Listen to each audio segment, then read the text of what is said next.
ఎలా ఉన్నారు అందరూ? నా పేరు పాపారావు అడ్డూరి. నా ఛానల్ నేమ్ ఈజ్ అడ్డూరిస్ ఛానల్. ఈరోజు మనం మాట్లాడుకోబోయేది ఏంటంటే, బిగ్ బాస్ 9లో అగ్ని పరీక్ష జరుగుతుందని అందరికీ తెలుసు.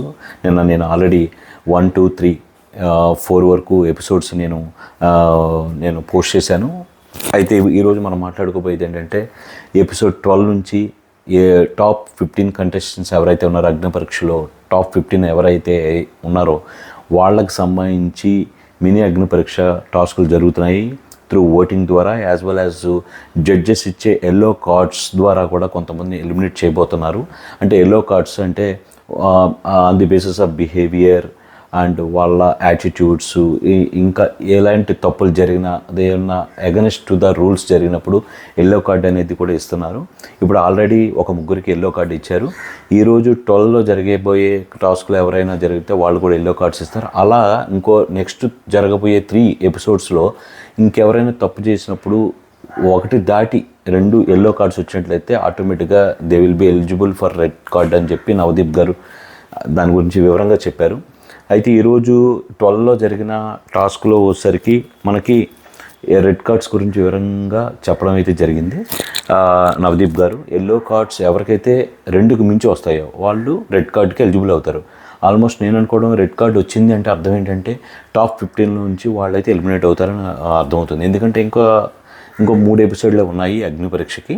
ఎందుకంటే సండే కల్లా దానికి రికార్డింగ్, దానికి ప్రోగ్రామ్ కూడా మనకు టెలికాస్ట్ అయ్యేది సెప్టెంబర్ 7 అయినా ప్రోగ్రామ్ అయితే ఫ్రైడే నుంచి జరగచ్చు. సో అందరూ కూడా థర్స్డేకి ఎవరెవరు ఈ కామన్ పీపుల్ నుండి ఈ అగ్ని పరీక్ష ద్వారా సెలెక్ట్ అవుతున్నారో మోస్ట్ ప్రాబ్లీ 3 ఎపిసోడ్స్ డిసైడ్ చేయాలి. కాబట్టి as well as possible yellow cards and red cards ద్వారా ఎలిమినేట్ చేస్తారు.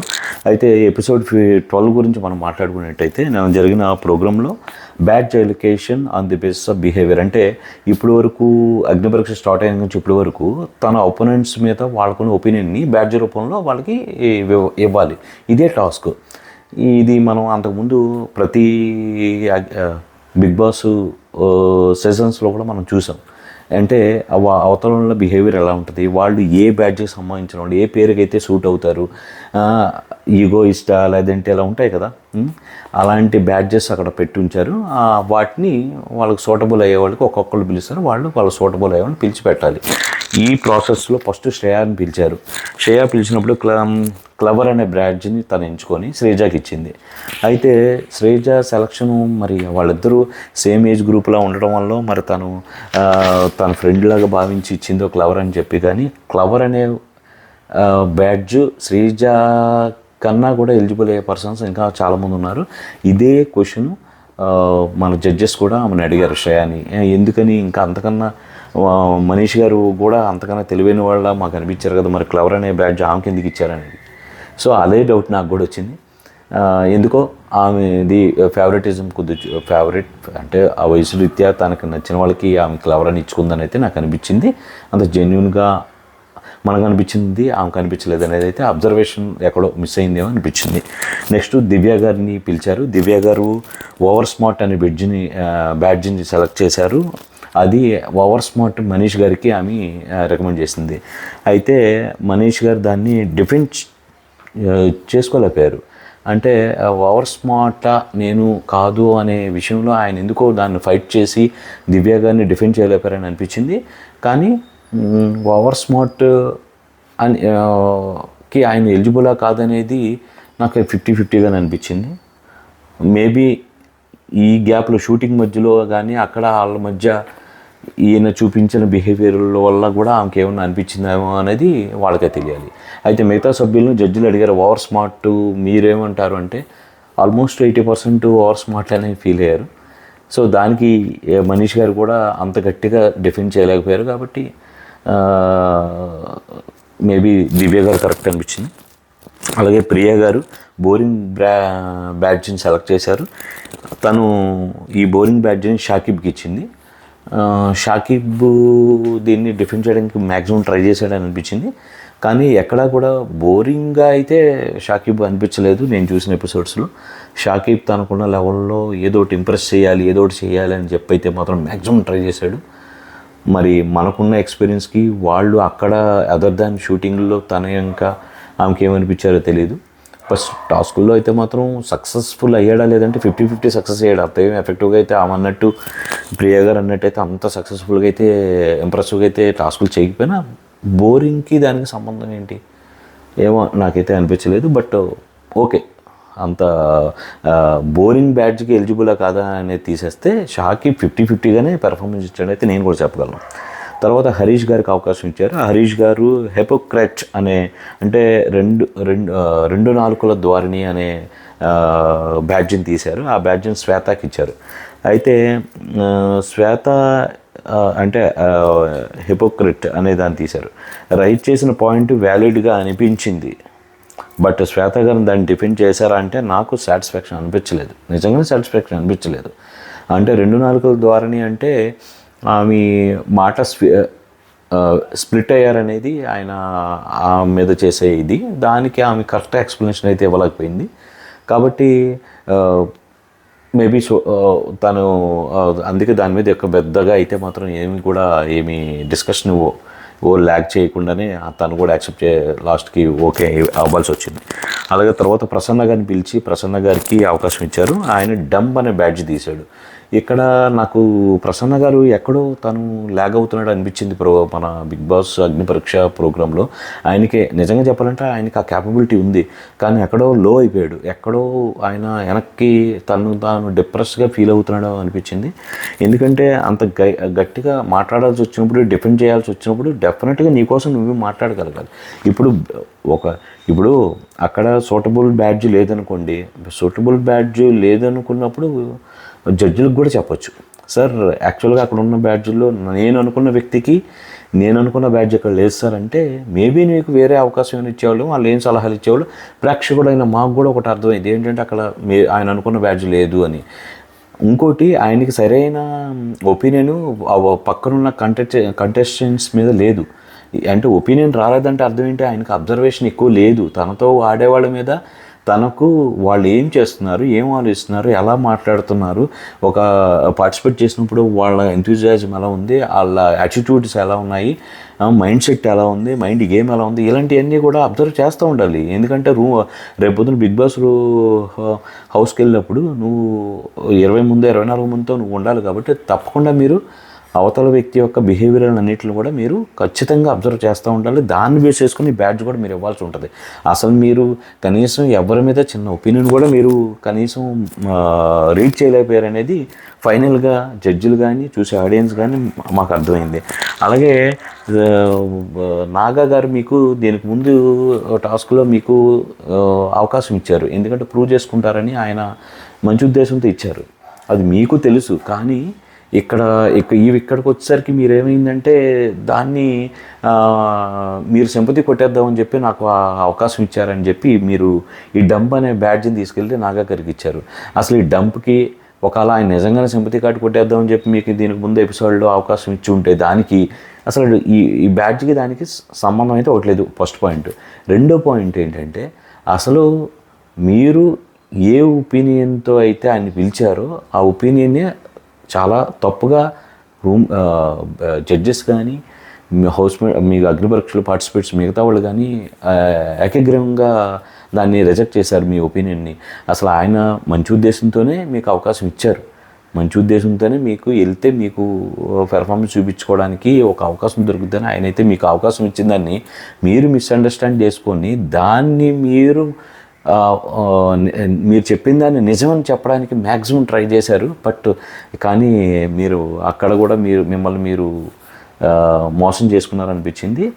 ఫైనల్గా అయితే మాత్రం అక్కడ తేలింది ఏంటంటే మీరే అక్కడ మిమ్మల్ని చూస్తే ఒక్కొక్క క్షణంలో మాకు కానీ చూసే ఆడియన్స్కి కానీ అక్కడ ఉన్న జడ్జిలకు కానీ అయ్యో ఆయన ఎక్కడో లోగా ఫీల్ అవుతున్నాడేమో, మాట్లాడలేకపోతున్నాడు, డిఫెన్స్లో పడిపోయాడేమో అని అనిపించింది. నిజంగా మీరు డిఫెన్స్లో పడిపోయారు. కాకపోతే మీరు కంబ్యాక్ అవ్వాల్సిన అవసరం చాలా ఉందండి ప్రసన్న గారు. This is a big platform, మంచి అవకాశం, యూటిలైజ్ చేసుకోండి. దానివల్ల నష్టం మీకే వచ్చింది.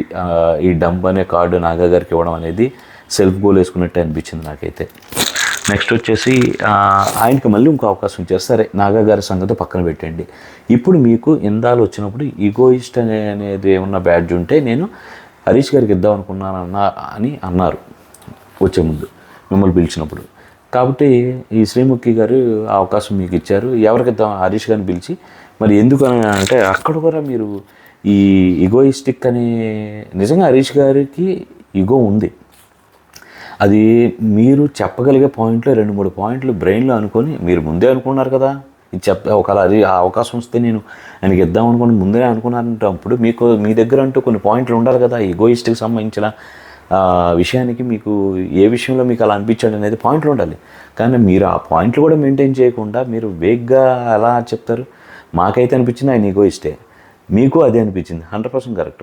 బట్ మీరు పాయింట్లు చెప్పలేనప్పుడు మీరే తప్పుకు దొరికారు కదా. ఆయన వచ్చి అదే అడిగాడు, మీ దగ్గర పాయింట్ ఉంటే మీరు చెప్పండి, నన్ను డిఫెన్స్లో పడేయండి, నేను మాట్లాడినకుండా చేయండి అని చెప్పంటే మీరు ఒక్క మాట కూడా మాట్లాడలేకపోయారు. అంటే మీ దగ్గర విషయం అనేది అబ్జర్వేషన్ చేయాల్సింది చేయట్లేదు. ఒక ఒపీనియన్ జస్ట్ చెప్పడం వేరు, అబ్జర్వేషన్ చేసి కొన్ని పాయింట్లు బ్రెయిన్లో ఉంచుకోవాలండి, తప్పదు. ఏమనంటే నేను ఎప్పుడు మాట్లాడలేదు ఇలాగా మనుషుల గురించి ఎగనెస్ట్గా మాట్లాడడం ఎవరు చెప్పరు. This is a Bigg Boss house. డెఫినెట్గా మీరు కొన్ని పాయింట్లు గేమ్ పరంగా ఆడాల్సి ఉంటుంది, తప్పకుండా ఆడాల్సి ఉంటుంది. అలాగే తర్వాత కళ్యాణి గారిని పిలిచారు. కళ్యాణ్ పిలిచారు. కళ్యాణ్ అయితే ఇమ్మెచ్యూర్ అనే బ్యాడ్జ్ని పవన్కి ఇచ్చాడు. ఈ పవన్ డిఫెండింగ్ నచ్చలేదు. యాక్చువల్గా ఆయన ఇమ్మెచ్యూర్ అని ఇచ్చాడు. ఫస్ట్ ఆఫ్ ఆల్ ఈ కళ్యాణ్ ఇచ్చిన బ్యాడ్జే ఇమ్మెచ్యూర్ అనేది ఆయనకి ఏ విషయంలో మ్యాచ్ అవుతుందో నాకైతే అర్థం కాలేదు. ఆ బ్యాడ్జు అంటే అక్కడ ఉన్నాయి వాడాలని చెప్పి అలాగ కళ్యాణ్ వాడేడేమో, కానీ వాస్తవానికైతే ఈయన చెప్పిన రీజన్కి ఆ పవన్కి ఈ బ్యాడ్జ్కి అక్కడ పొంతన అనేది కుదరలేదు, నాకు అనిపించింది అది. ఇంకోటి ఇక్కడ కళ్యాణ్ పవన్ గారు కూడా ఏం చెప్పాలంటే, మీరు ఇచ్చిన ఇమ్మెచ్యూర్ అనే బ్యాడ్జ్ ఏ కోణంలో మ్యాచ్ అవుతుందో నాకైతే అర్థం కావట్లేదు, నువ్వు చెప్పిన రీజన్ కూడా కావట్లేదు అని చెప్పాలి. అంతేగాని నేను బిగ్ బాస్ హౌస్ గారు వచ్చింది గుండు కొట్టించుకోవడానికి కాదు, లేదంటే నేను గుండుతో ఉండడానికి కాదు, నాకు ఫస్ట్ నుండి నేను చేయించుకొని ఫిక్స్ అయ్యాను అది అని అంటున్నారు కదా. బిగ్ బాస్ హౌస్ వచ్చినప్పుడు మీరు ఏ టాస్క్ ఇచ్చినా చేయగలగాలి. అప్పుడే మీకు 100% రిజర్వ్ క్యాండిడేట్గా అందరూ ఓట్లు వేస్తారు. అందరూ రేపు పొద్దున్న గేమ్లోకి వెళ్ళినా మీరు కొన్ని వారాల పాటు ఉంటారు. అంతేగాని నేను చెయ్యను అని ఏది చెయ్యనని ఫిక్స్ అయితే ఆ విషయంలోనే ఆడియన్స్ కూడా మీకు నెగిటివ్ ఓట్లు ఓట్లు వేయడానికి ఎవరు ఇష్టపడరు, మిమ్మల్ని నచ్చరు కూడా. కాబట్టి మీరు అలా ఫిక్స్ అవుతే మాత్రం మీరు, నాకు తెలిసి అయితే you are not reserve for the Bigg Boss 9. అలాగే తర్వాత అనూష గారుని పిలిచారు. అనూష గారు వచ్చేసి లోజర్ బ్యాడ్జ్ దాలియా గారికి ఇచ్చారు. బ్యాడ్జ్కి ఆమె చెప్పిన రీజన్కి అయితే మ్యాచ్ అయితే ఇక్కడ కూడా కుదరలేదు. జడ్జిలు పదే చెప్తున్నారు, మీరు అసలు మీరు ఇంకా ఎక్కడో ఉన్నారు, ఇంకా లేయర్స్ తీసుకొని మీరు ఓపెన్ అప్ అవ్వట్లేదు. అంటే డెఫినెట్గా ఓపెన్ అప్ అవ్వడానికి ఇదేమి బిగ్ బాస్ హౌస్ ఏం కాదు, ఇదొక గ్రేడింగ్ నెక్స్ట్ లెవెల్కి గ్రేడింగ్ ప్రాసెస్లో ఉన్నారు కాబట్టి ఇలాగ కొన్ని టాస్క్లు ఇస్తున్నారు చేస్తారు. కానీ మీరు అనుకున్నట్టే లేయర్స్ పోవాలంటే అది ఈజీగా హౌస్లోకి వెళ్తేనే అసలైన ఏంటి క్యారెక్టర్ ఏంటి అనేది బయటకు వస్తుంది, బిహేవియర్ ఏంటి అనేది. ప్రస్తుతానికి అయితే అలాగే ఉంటుంది. కానీ ఈ అనూష గారు అయితే మొత్తం చెప్పిన రీజన్కి దాలియా గారికి అయితే సంబంధం లేదు. దాలియా గారు యాక్సెప్ట్ చేయలేదు, మాకు కూడా పెద్దగా అనిపించలేదు. అందుకే అది ఎక్కువసేపు కూడా నడవలేదు డిస్కషన్. అక్కడ డిఫెండ్ చేసుకోవడం, ఆర్గ్యూ చేయడం ఏమీ జరగలేదు. ఆమె సింపుల్గా దాలియా గారు ఒకటి అన్నారు, అసలు మీరు చెప్పిన రీజన్ లోజర్ అనే పదానికి నాకు సంబంధమే లేదండి అని చెప్పి. కాబట్టి మాకు కూడా అది అనిపించింది. అక్కడ ఏమి దీనికి మీరు చెప్పిన రీజన్కి ఆ లోజర్కి అయితే సంబంధం లేదు. అలాగే నెక్స్ట్ కల్కి గారిని పిలిచారు. కల్కి గారికి పిలవడం అంటే ఏం లేదండి, అందరికీ అందరి మీద ఒపీనియన్స్ ఉన్నాయి. కానీ ఎవరిని పిలిచినా ఏ బ్యాడ్జ్ కూడా కల్కి గారికి ఇవ్వలేదు. అంటే అర్థం ఏంటి, ఏమి గేమ్లో ఉందా లేదా? జడ్జిలు కూడా అడిగేది ఏంటంటే కల్కి గారు అసలు గేమ్లో ఉన్నారా లేదా? మీరు గేమ్లో ఉండి మీరు అగ్రెసివ్గా ఉంటే ఆటోమేటిక్గా పక్కనోడు మీ మీద అసూయ పొందుతాడు, లేదంటే మీ మీద ఒక ఒపీనియన్కి వస్తాడు. పొద్దాక మీరు గేమ్లో అడ్డుపడుతున్నారని చెప్పి, అంటే గెలవడానికి మీరు కూడా పార్టిసిపేట్ చేసినప్పుడు ఒక రకమైన కాంపిటీషన్ ఏర్పడినప్పుడు ఆటోమేటిక్గా మీ మీద ఒక అభిప్రాయం వస్తుంది మీ పక్కన ఉన్న అపోనెంట్కి. అంతేగాని మీ మీద కల్కి గారి మీద ఎవరికి ఏ ఒపీనియన్ లేదు, ఒక బ్యాడ్జ్ కూడా పిలవలేదంటే అర్థం ఏంటి, ఏ ఒపీనియన్ లేదని కదా అర్థం. అండ్ అదే జడ్జిలు కూడా శ్రీముఖి గారు కానీ మిగతా వాళ్ళు కూడా మిగతా ముగ్గురు జడ్జిలు కూడా అన్నది ఏంటంటే అసలు ఎవరికి ఏ ఒపీనియన్ రాలేదు అంటే అసలు నువ్వు ఇంపాక్ట్ చూపించలేకపోయావు, అసలు ఇంపాక్ట్ చూపించలేకపోయావనే అన్నారు. నాకైతే అది కరెక్ట్ అనిపించింది. ఇంపాక్ట్ చూపించలేకపోతేనే కదా ఆ వ్యక్తి మీద ఒపీనియన్స్ ఎవరికి లేవని అర్థం. కాబట్టి అందుకని ఆమెను పక్కకు పెట్టారు. ఈ పక్కకు పెట్టడం అంటే అర్థం ఏంటంటే ఈ నెక్స్ట్ వచ్చే టాస్క్ ఏదైతే ఇప్పుడు పెడుతున్నారో ఆ టాస్క్లో ఆమెని పార్టిసిపేట్ చేయకుండా పక్కన ఉంచారు. మిగతా వాళ్ళందరినీ ఎవరి మీద అయితే వీళ్ళు బ్యాడ్జ్ ఇచ్చారో వాళ్ళతోనే జంటలుగా పెట్టి తోలుబొమ్మలాట టైపు, అంటే చేతులకి ఒక 2 కర్రలు కట్టేసి ఇవి ఎవరైతే బ్యాడ్జ్ ఆపోనెంట్కి ఇచ్చారో వాళ్ళిద్దరిని కూర్చోబెట్టి వాళ్ళిద్దరు డిసైడ్ అవుతారు. ఏంటంటే గేము అక్కడ టేబుల్ మీద కొన్ని రకాల స్వీట్స్ పెడతారండి. లెఫ్ట్ హ్యాండ్తో పైన ఉన్న వ్యక్తి లెఫ్ట్ హ్యాండ్తో ఆ స్వీట్స్ని ఇలా ఎత్తించి కళ్ళకు గంతలు కడతారు. ఏం చూడడానికి లేదు కూర్చున్న వ్యక్తి. పైన నుంచున్న వ్యక్తి వెనక నుండి కర్రలతో ఈ కట్టిన ఈ చేతుల్ని ఇట్లా తీయించి ఈ చేతి రెండో రైట్ హ్యాండ్లో అదే స్వీట్ని ఇటు మార్చి ఈ రైట్ హ్యాండ్ చేత ఆ స్వీట్ని పక్కనున్న ఖాళీ బౌల్స్లో పెట్టించాలి. ఈ ప్రాసెస్ చేయడానికి ఎవరు కూర్చుంటారు, ఎవరు పైనుండి తోలుబొమ్మలు ఆడిస్తారు అనేది డిసైడ్ అవ్వాల్సింది. వాళ్ళిద్దరికి ఆప్షన్ ఇచ్చారు, వాళ్ళు డిసైడ్ అయ్యారు, ఎవరి కాళ్ళు కూర్చున్నారు.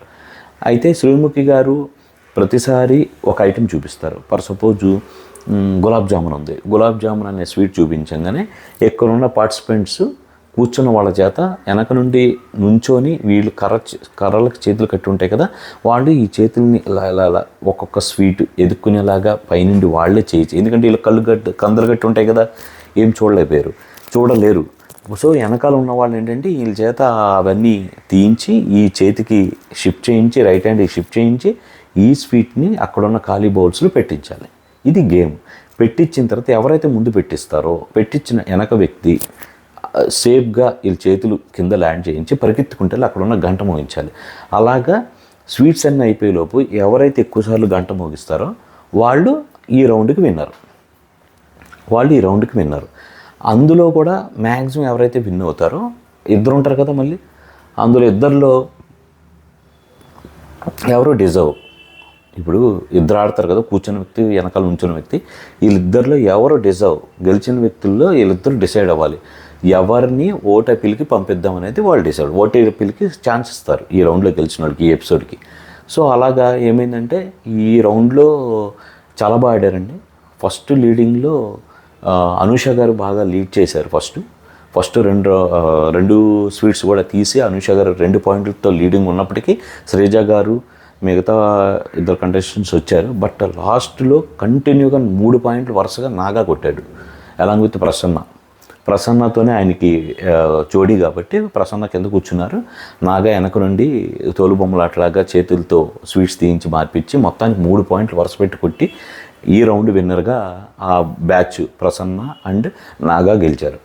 అయితే జడ్జిలు కూడా అడిగారు ఎవరు ఓటప్పిల్కి వస్తున్నారంటే నాగాకి ఇచ్చారు. ఎందుకంటే అంతకుముందు ఛాన్సు తను ఇచ్చాడు కదా, ప్రసన్నకి ఇచ్చాడు కదా నాగా. ఈసారి ఛాన్సు నాగా తీసుకున్నాడు. నాగాని కూడా అందరూ అప్రిషియేట్ చేశారు. వచ్చిన తర్వాత తనకి ఆల్రెడీ స్టార్ బ్యాడ్జ్ ఉంది, సెకండ్ స్టార్ బ్యాడ్జ్ ఇచ్చి ఆయనకు ఓటు అప్పీల్ చేసుకునే అవకాశం ఇచ్చారు. ఓటు అప్పీల్ చేసుకునే అవకాశం ఇచ్చారు. నాగా చక్కగా ఓటు అప్పీల్ చేసుకున్నాడు, తనకు ఓటు వేయమని చెప్పి. తప్పకుండా నాగా బాగా ఆడాడు, నాకు కూడా అనిపించింది బాగా ఆడాడు. ఉన్న వాళ్ళకల్లా నాగా ఈ రౌండ్కి అయితే మొత్తం చాలా తెలివిగా ఆడాడు అనిపించింది. సో ఈ ఎపిసోడ్ 12కి వచ్చేసరికి 5గురికి ఎల్లో కార్డులతో ఎండ్ అయింది ప్రోగ్రామ్. 5గురికి ఎల్లో కార్డులు ఉన్నాయండి. రేపు ఎల్లుండి తర్వాత జరిగిపోయే 3 ఎపిసోడ్లో ఎవరు కొత్తగా ఎల్లో కార్డు తీసుకుంటారో తెలియదు. అలాగే ఈ ఆల్రెడీ తీసుకున్న వాళ్ళకి ఇంకో ఎల్లో కార్డు వచ్చిందంటే వాళ్ళు రెడ్ కార్డులోకి వెళ్ళిపోతారు. ఇది మనం రేపు వచ్చే ఎపిసోడ్ 13లో మనం చూస్తాము. ప్రస్తుతానికైతే ఈరోజు ఈ నాగా గారు ఆ ఓటు అప్పీల్తో ముగిసింది. ఓకే ఫ్రెండ్స్, నా వీడియో నచ్చినట్లయితే లైక్ చేయండి, షేర్ చేయండి, సబ్స్క్రైబ్ చేయండి. తప్పకుండా నెక్స్ట్ వచ్చే ఏ రోజు ఎపిసోడ్ ఆ రోజు నేను మీకు బ్రీఫ్గా చెప్పడానికి అయితే ప్రయత్నం చేస్తాను. అలాగే నా ఒపీనియన్స్ కూడా షేర్ చేసుకుంటాను. మీరు కూడా నా ఒపీనియన్తో ఏకీపించినట్లయితే కామెంట్ రూపంలో తెలియచేయగలరు. ఏమైనా మిస్టేక్లు కానీ జరిగినట్టుంటే, అలాగే కొన్ని తడబడినట్లయితే కూడా క్షమిస్తారని ఆశిస్తున్నాను. కాబట్టి అందరికీ నమస్కారం. Thank you so much.